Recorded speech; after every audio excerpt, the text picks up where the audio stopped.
香港的立法会第一章通过《基本法》23条，本地《基本法》23条只有2大罪状，尚未到章三读通过第9个版本，罪名愈多，是列出到7大罪状。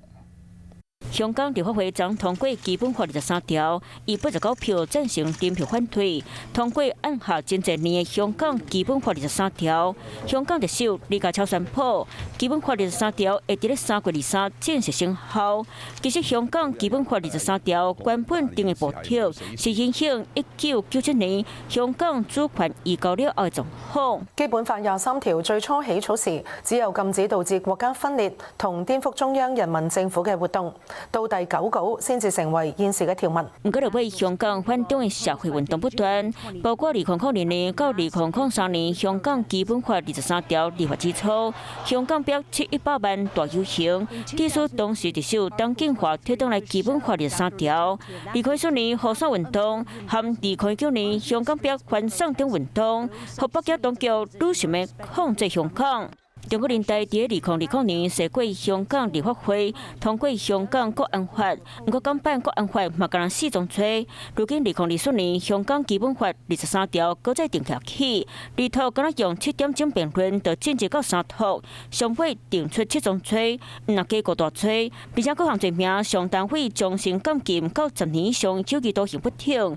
其中影響新聞媒體報道走向的包括7年徒刑的煽動罪，和5年徒刑的非法得到 Hong Kong has passed a second national security law. Critics warn that it now aligns the city more closely with mainland China and further strengthens efforts to crack down on dissent.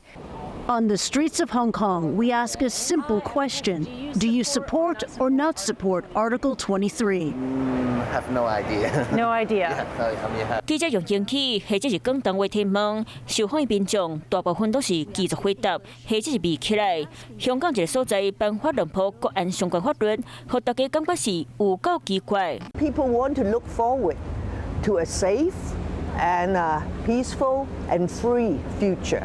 But we are different from the rest of China. 中國想要把香港壓落北的決心，想要透過模糊無清楚的基本法23條來實現，讓香港人是真驚嚇。